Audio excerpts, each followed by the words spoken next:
사무엘 하 제3장. 아브넬이 헤브론으로 돌아오매 요압이 더불어 조용히 말하려는 듯이 그를 데리고 성문 안으로 들어가 거기서 배를 찔러 죽이니 이는 자기의 동생 아사헬의 피로 말미암음이더라. 그 후에 다윗이 듣고 이르되, 넬의 아들 아브넬의 피에 대하여 나와 내 나라는 여호와 앞에 영원히 무죄하니 그 죄가 요압의 머리와 그의 아버지의 온 집으로 돌아갈지어다. 또 요압의 집에서 백탁병자나 나병 환자나 지팡이를 의지하는 자나 칼에 죽는 자나 양식이 떨어진 자가 끊어지지 아니할지로다. 요압과 그의 동생 아비새가 아브넬을 죽인 것은 그가 기브온 전쟁에서 자기 동생 아사헬을 죽인 까닭이었더라. 다윗이 요압과 및 자기와 함께 있는 모든 백성에게 이르되, 너희는 옷을 찢고 굵은 배를 띠고 아브넬 앞에서 애도하라 하니라. 다윗 왕이 상회를 따라가 아브넬을 헤브론에 장사하고 아브넬의 무덤에서 왕이 소리를 높여 울고 백성도 다 우니라. 왕이 아브넬을 위하여 애가를 지어 이르되, 아브넬의 죽음이 어찌하여 미련한 자의 죽음 같은고. 내 손이 결박되지 아니하였고 내 발이 착고에 채이지 아니하였거늘 불의한 자식 앞에 엎드러짐같이 내가 엎드려졌도다 하매 온 백성이 다시 그를 슬퍼하여 우니라.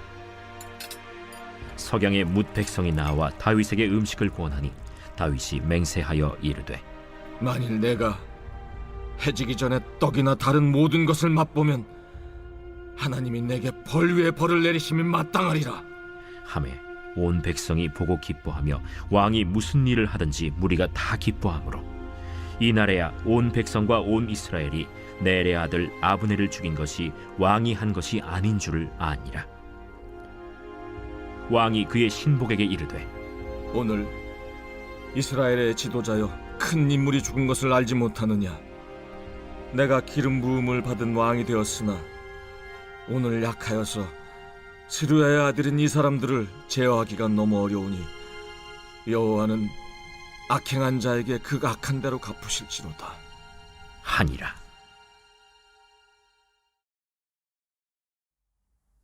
할렐루야. 사랑하는 열린문교회 성도 여러분, 오늘도 주님이 주시는 평강 가운데 단잠 주무셨습니까?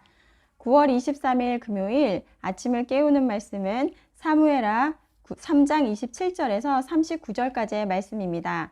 오늘도 살아계시는 하나님의 말씀이 선명하게 들려지고 그 말씀의 기준으로 오늘 하루를 살아내며 열매 맺는 하루가 되시길 주님의 이름으로 소망합니다.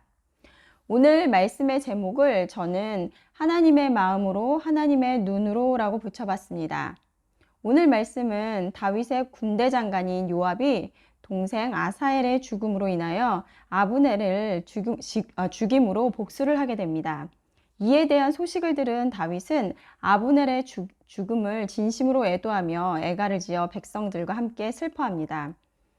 사무엘하 3장 27절의 말씀을 보면 아브넬이 헤브론으로 돌아오매 요압이 더불어 조용히 말하려는 듯이 그를 데리고 성문 안으로 들어가 거기서 배를 찔러 죽이니 이는 자기의 동생 아사헬의 피로 말미암음이더라.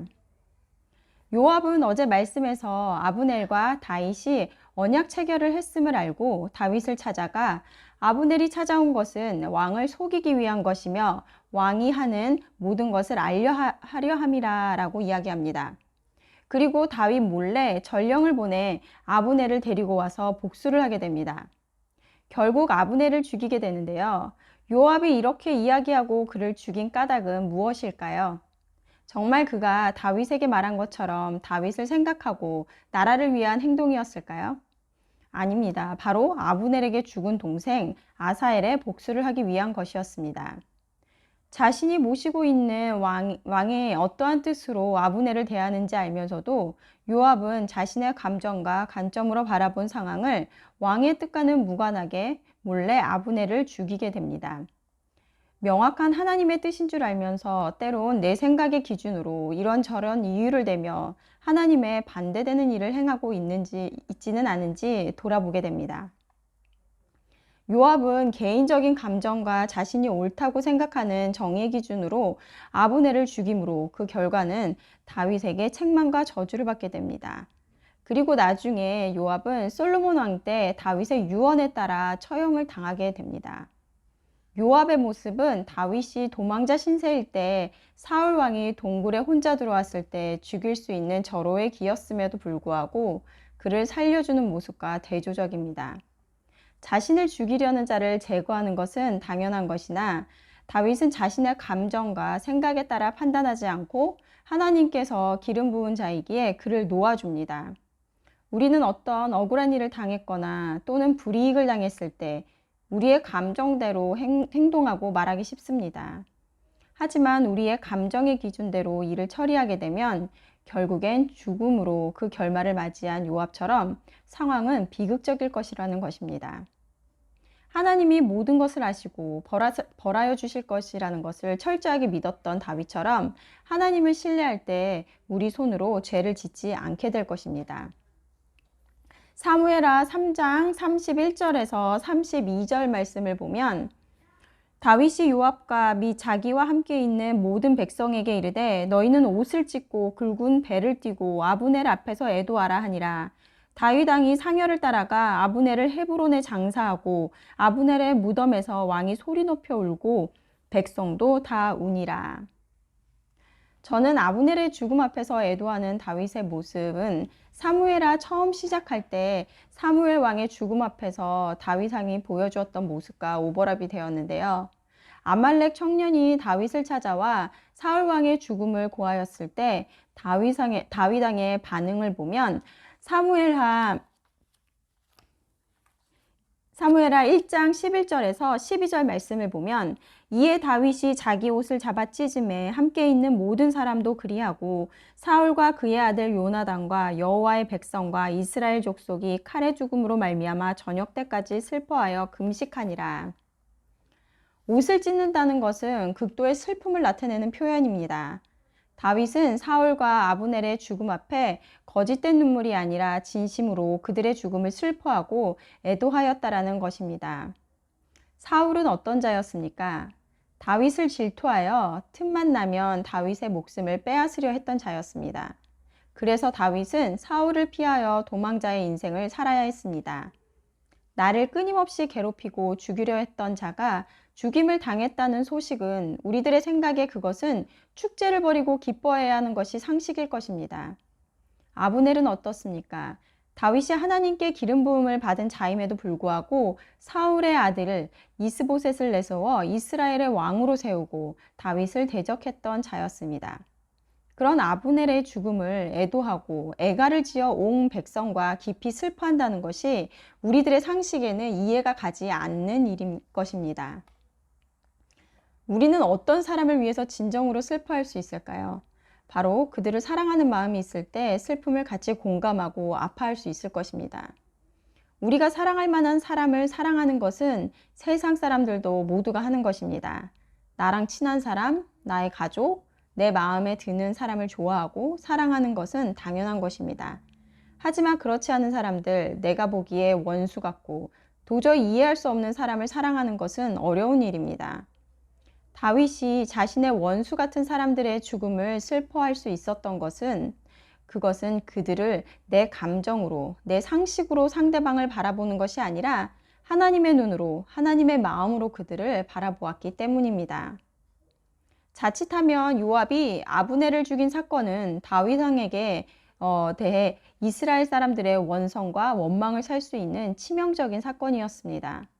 하지만 다윗의 이러한 진심 어린 슬픔과 애도는 그에 대한 오해를 풀고 이스라엘 백성의 마음을 움직여 이것은 후에 다윗을 통일왕국의 왕으로 세우게 됩니다.